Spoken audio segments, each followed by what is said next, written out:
All right, everyone. The Dr. Alex Show is brought to you by Shed Light Cold Lasers. And Shed Light Cold Lasers has been a game changer for us at HML professionally and personally at home. Personally, on a personal note, I had a very bad bout of vertigo. And I got probably 85% there by going to a few different functional neurologists over the years to help me out with it. Then I bought this. And this is a game changer because one, it's portable. That means I can take it to the office, use it on patients all day, make sure it stays charged, come on home, and then throw it in my pocket and use that home. And this is what cleared up my vertigo. Now, professionally, the way it's been the game changer for us in the office is that it has cut our results down by 50%. This can get used on just about anything, any disease disorder that you can think of, it can pretty much get used on. Now, as far as how it has helped us out, it's cut everything down by 50% on our times. So when we're working with our kids with special needs, when we're working with our chronic neurological disorders, autoimmune diseases, to get those people into a good point that they're happy and that we're happy, times have been cut by 50%. You will definitely want to go check out shedlightcoldlasers.com or email Griswold at shedlightinformation@gmail.com, 518 338 6658.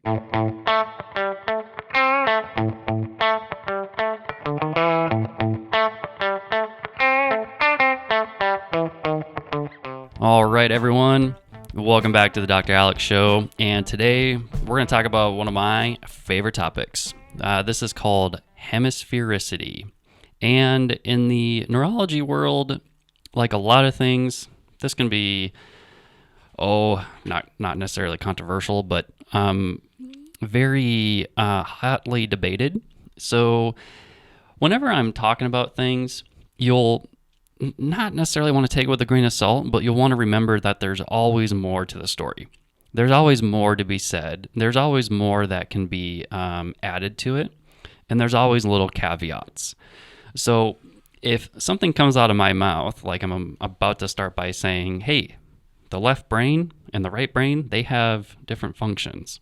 Like the left brain is all about taking care of our positive emotions, and the right brain is all about taking care of our negative emotions. It's not that the left brain only does positive emotions. It's that where is the majority of the neuronal processing that occurs when someone is working through a positive emotional response.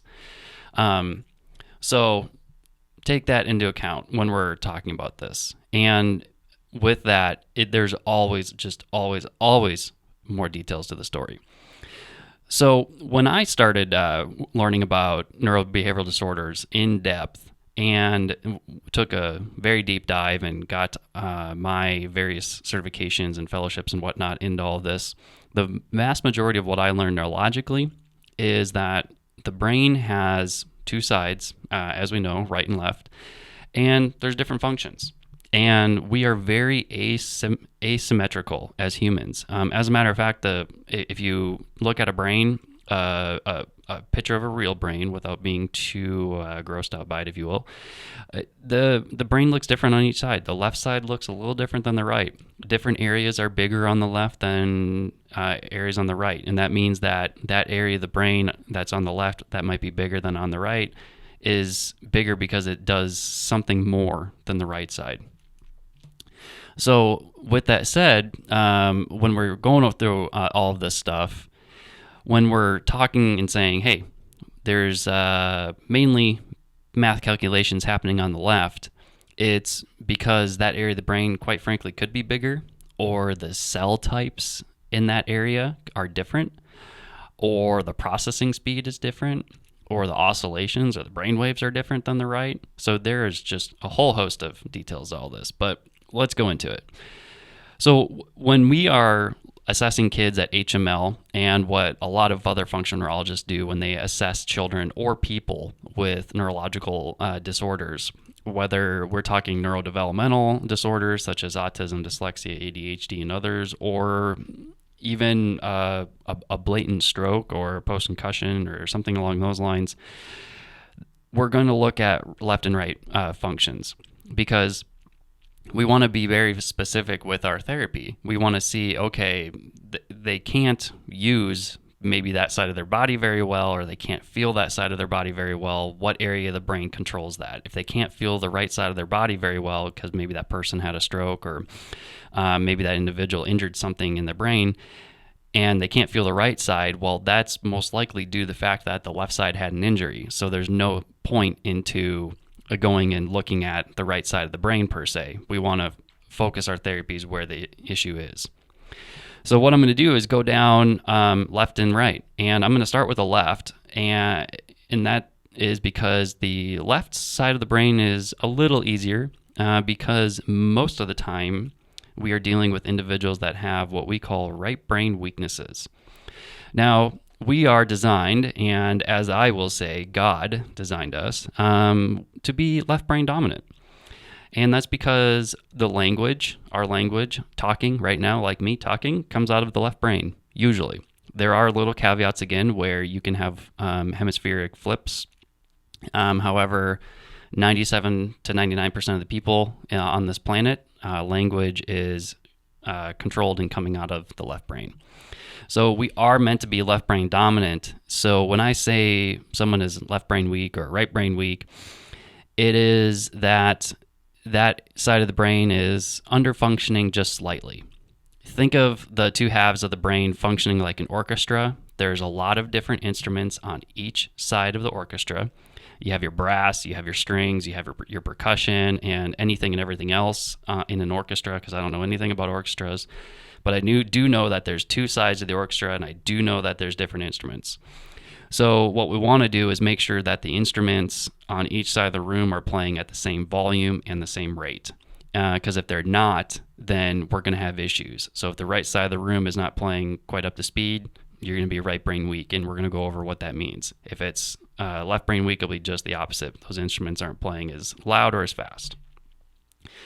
So developmentally, because that's what we specialize in at HML, the left brain, when the left brain has issues, keep all of this in mind. The left brain, when it has issues, we're going to have problems with academics. We're going to have issues with reading. We're going to have issues with math calculations. These are children that can be commonly diagnosed with dyslexia, inattentive ADHD, learning disabilities. They could have poor spelling recognition. They can have poor auditory processing as well. Poor fine motor control, because your fine motor control is going to be primarily housed in your left brain because, well, let me kind of backtrack on that. Most of the time we're right-handed because your fine motor control is housed in your left brain. So the vast majority of humans are right-handed, fun fact, because your fine motor skills come out of your left brain. And then you guessed it, your gross motor skills come out of your right brain. So people that are left brain weak or have left brain issues could have poor fine motor skills, primarily with their hands. Now, this will have issues with handwriting, so poor penmanship. They might have issues with drawing fine details as well, but these people can also be good artists. When growing up, these kids can be very avoidant of anything academic. They're the ones that if you have to make them do a reading assignment, they have to go to the bathroom every 5 minutes. Their tummy doesn't feel good. They're tired. All of a sudden, they spiked a fever. These are the kids that'll go put like a hot towel on their forehead and go to mom and say, "Hey, look, I have a fever." And hopefully you guys don't fall for that, because they're just trying to get out of work because it's hard for them. They struggle so much with academic work. These are kids that actually do get sick often because the left side of the brain, generally speaking, turns on our immune system, believe it or not. It's the side of the brain, when it fires down to what's called our hypothalamus, and that pumps out a bunch of other releasing hormones and things along those lines. And it talks to our sympathetic nervous system in a manner that it helps turn on our immune system. So when we get exposed to viruses, bacteria, fungi, and things that we need to fight off, it's the left brain that turns that on. So these kiddos are the ones that can get sick often because their immune system is not quite up to snuff. And these are also kiddos that could be shy because the left brain is all about motivation. And lastly, what can pop up that comes up often is these are children that have poor self-esteem problems. And I think that this comes about because in our society, we weigh heavily on academics. And I'm not saying that's right or wrong, but a lot of parents, a lot of teachers, a lot of everyone in society puts a lot of pressure on children and academics and making sure they do well. And that's because they spend a lot of time there. Kids go to school from 7 to 3 or 8 to 4 or whatever it is, and Monday through Friday. And there's a lot of pressure when you spend that amount of time to do well, especially if the parents have the children enrolled in a private school or some other institution where they're paying money and it's not public. There's a lot of pressure on those children to do well.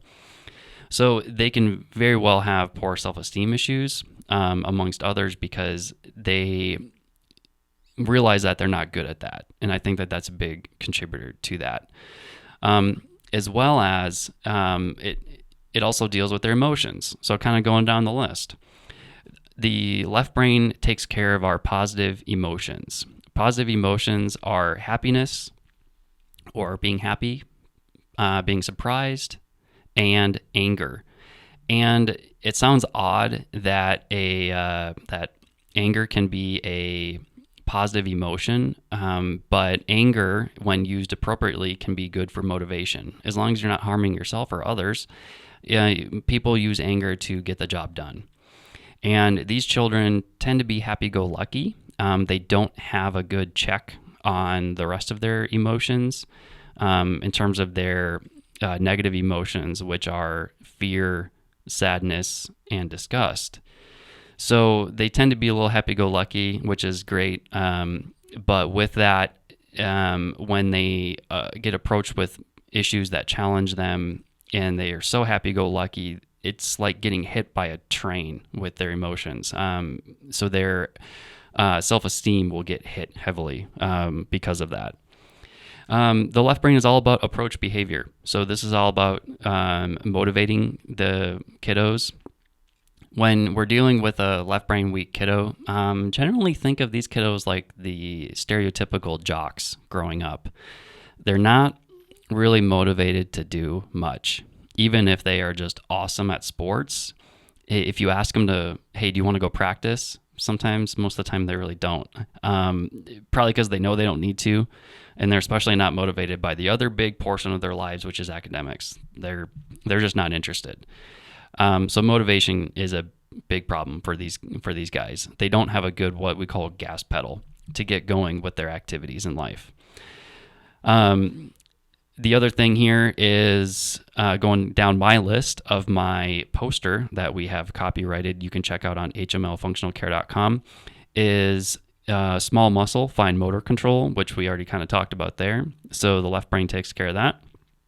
The left brain also deals with light touch processing. So the left brain deals with light touch, right brain deals with deep touch. And it's not that the light touch processing is not, again, getting processed in the right brain. It's where is the end point processing occurring. And generally speaking, the light touch processing occurs in the left brain in terms of somatosensory processing. The left brain deals with high-frequency sound processing. So when it comes to sound, again, it's just the opposite in the right brain. Any high-pitched sounds, the left brain is going to be sensitive to that, and it's going to process that, and it's going to help sort it out and make sense of it for the individual.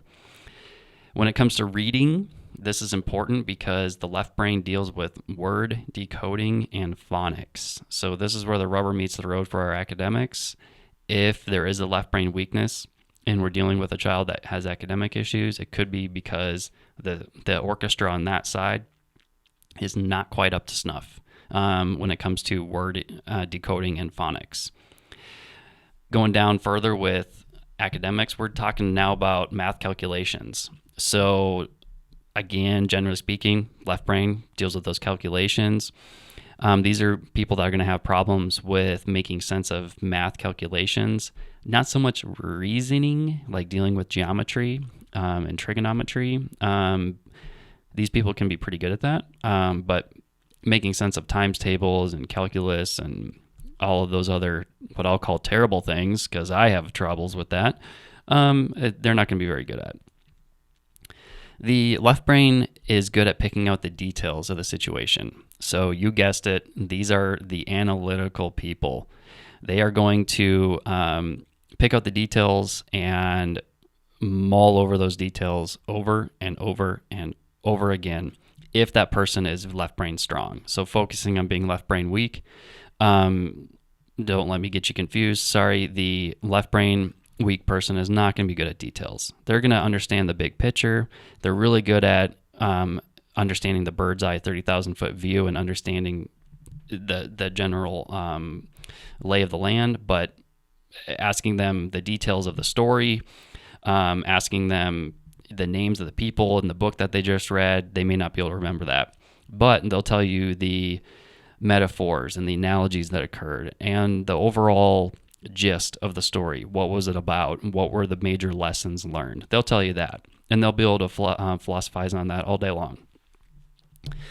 The left brain is also deliberate with people. So left brain weak people tend to be social. They tend to be better socially, and that's after they overcome their shyness. Because if you remember, the left brain is all about being the gas pedal and all about approach behavior. So if they get over their shyness, or if they are in a comfortable situation with people they know, these are the kiddos that are awesome socially. They're very charismatic. They are the students that teachers like, but the teacher understands that they're not good at what they do. So again, these are your typical jocks. As long as those jocks aren't, jerks growing up, or bullies, which most of the time they're not, and I'll get to that with the right side of the brain. These are the people that everyone likes. No one really has a problem with them. They're liked by everyone. They can get along with everyone in high school. They can go and hang out in any group of people, and they're just fine and happy, and everyone enjoys their company. And adults like them too, because again, they're charismatic. The left brain likes routine. It likes sameness and being familiar with situations. So when it comes to being left brain weak, these are people that you can almost chalk it up to being a little hippie-like, if you will, or the new term that we like to call people are crunchy, maybe a little granola-like. And the left brain weak people like to, as long as they're not too shy, they don't mind new situations. They don't mind exploring new things, new people, and ways to keep themselves busy. Now, the left brain, again, going down my poster here that we made up, turns on that immune system. So if you're left brain weak, you're going to have issues fighting infections, potentially. And the left brain, going further into cognitive tasks, is all about linear and logical thinking. So again, this deals a lot with academics. These people are not good at sorting out academics growing up, at least most of it, because most of our academics are very left brain oriented. So these are people that have issues getting through college. They might drop out. They are in college to maybe play a sport, and they're the ones, taking the business classes, if you will, because they're the quote easier classes to do. That's not everyone, but it's just kind of giving you an idea of what these people are like, what these brains are like, as I say. And with that, the left brain is all about the IQ, the intelligence quotient. It's not that these people are not any smarter than someone that is left brain dominant, but if they try hard, they can do it. And I think my wife and I are personally speaking from experience on that. I think I'm a little bit left brain weak, and if you are familiar with this type of work, you'd probably agree. And the left brain is all about verbal communication. And that's because our vocal centers, like I said earlier, are in our left brain. And again, speaking from experience, I grew up stuttering. I grew up with speech issues, and I still have speech issues. If you pay attention closely, you'll pick up on my problems. I will not pronounce a word correctly. I will use the wrong word. I'll mix up my R's and L's. And for the most part, when we're running this podcast for our patients and other people that want to listen, we're pretty much doing one takes because I just want to be as real with people as I can. So if I'm throwing in my extra ums and ahs and mixing things up, it's just because I just want to do the show and be as real with everyone as I can, but also let you guys know what it is that I'm dealing with too. So your left brain weak people typically are really good at sports. They can be shy. If they get over the shyness, they're going to be great charismatic people. They're going to be really good at sales. And if they do get into academics, they're going to have to work hard. They're going to have to study harder than most. If they have severe academic problems, these are the people that need tutoring. They're going to need help with dyslexia programs. They're going to need help with auditory processing programs. You name it. If it's that bad, they're going to need all that assistance. Now, after they get through their academics, these people tend to be really, really good at what they do because they're practical and they can apply what they know very well with the utmost confidence, and they can explain it the best to people. They can break down very complex topics and explain it to people on the street and make them understand because they have the big picture of things, not necessarily all of the details. Because a left brain dominant person is going to have all these details and they want to just throw all those details up on you and it won't make any sense to you. And the left brain weak person understands that and they know that that's not important. What is important is just getting the gist of the situation or the story. So going back to the bottom of my poster here again at hmlfunctionalcare.com is on the right side, bottom right, we're looking at what happens if someone is right brain weak. So typically speaking, these are your ADHD hyperactive kiddos or type 3 combined as well. We'll have a whole nother show on ADHD to explain all that. These are kiddos that can have a lot of mood lability or instability where they have a lot of highs and lows. These are kiddos that have inappropriate social behavior. They can be awkward and they can have issues with not necessarily being shy. They could be everyone's friend, but they're the kiddo that everyone will maybe cringe a little when they talk. And people are uncomfortable, not that they're uncomfortable and scared like something atrocious is about to happen. It's just that person is a little awkward. They might be oversharing their life story. They might be saying things that is just not quite appropriate for the situation because they might be telling their life story to a complete stranger and it's not quite what they should be doing. These are kiddos that could have poor reading comprehension. So they can read the story, they can decode it, they can read it out loud, they can stand in front of a group of people and not be shy about it. But if you ask them what was the overall story, what was the big takeaway, they won't get it. So for example, if Miss Jones is walking down the sidewalk, she goes to the store, she picks up 13 oranges and 2 jugs of milk, and she walks home and she drops everything, and everything breaks. The milk's everywhere, and the oranges are bruised and not edible because they're dirty or whatever it is. She gets really sad. What's the gist of the story? That right brain weak person will say, she got 13 oranges and 2 jugs of milk and dropped them. She needs to go back to the store and get others, right? No, the gist of the story is Mrs. Jones was sad that she dropped her groceries. So they don't pick up on what was the whole point of it, but they'll tell you everything. They'll even tell you that it was 72 degrees that day when Miss Jones dropped those oranges because it was nice out and she wanted to walk that day, but she probably shouldn't have because she dropped it. So now they're picking out all of the problems with the story. Like, why did she even walk? Why didn't she have a wagon to carry her groceries? They'll ask all of those not intuitive questions, but they'll ask all of those practical questions, and you're not necessarily going to have your answers for them, which can be pretty funny at times. These kiddos, if they are hyperactive, they're your textbook quintessential and even cliche squirrels. They're all over the place. They can't focus. When they have really, really bad delays, really far delays, like a left brain weak kid, these are kiddos that can have poor muscle tone because it is the right brain that houses our gross motor skills, which I'll go over. And because they have poor gross motor skills, they're going to be awkward, they're going to be clumsy, they're going to have poor spatial awareness, and they're not going to be very good at sports, and they're not going to be interested in sports per se. But you put them in front of a book with facts and figures and history and math, man, they're going to nail it. Ask them to send a rocket to the moon, they got you.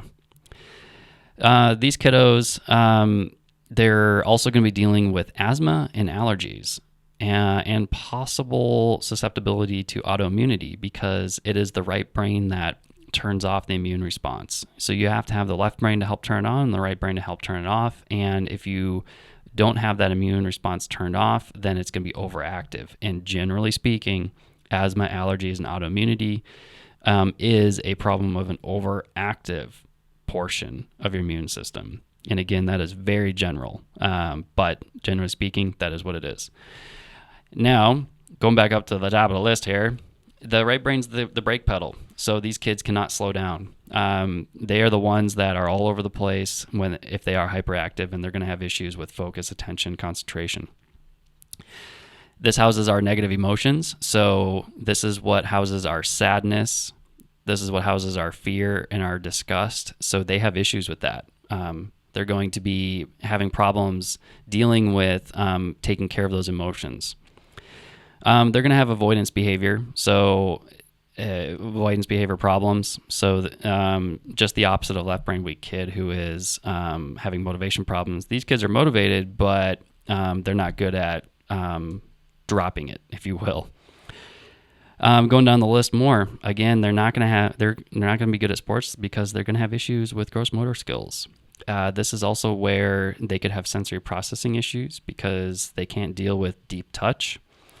And this is also where we have low frequency processing. A really good example of this is a child with autism. Generally speaking, it is the right brain that is having issues with a child with autism, and they are overly sensitive to high frequency sounds, which is the strong side of their brain.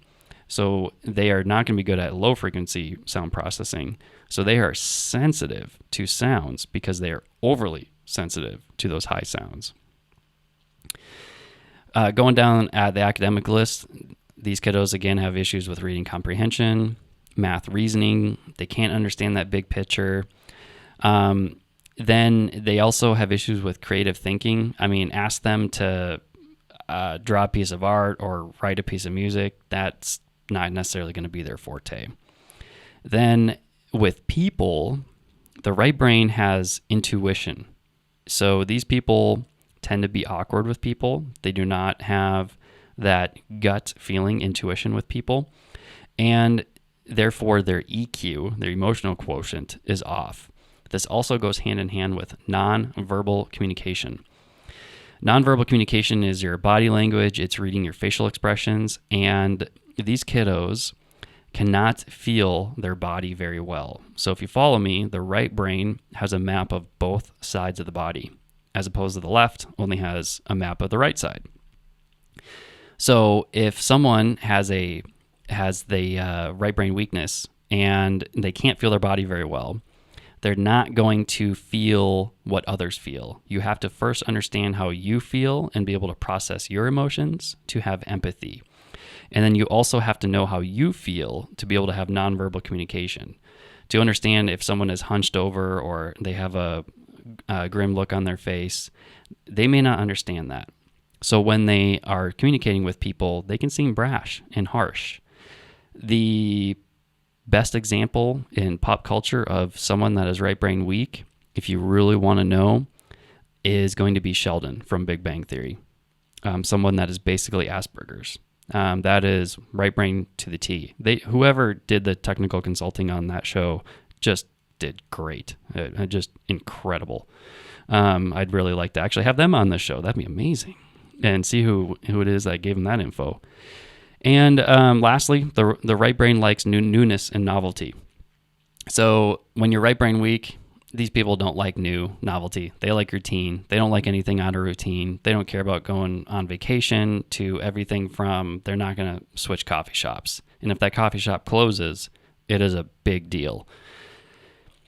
So as far as left and right brain function, the quick recap, your left brain, if it has issues, these are learning disorders, auditory processing disorders, reading disorders. The right brain, this is where we're dealing with more people with autism, ADHD, what they used to call Asperger's. These are the people that we're going to be dealing with mood instability problems.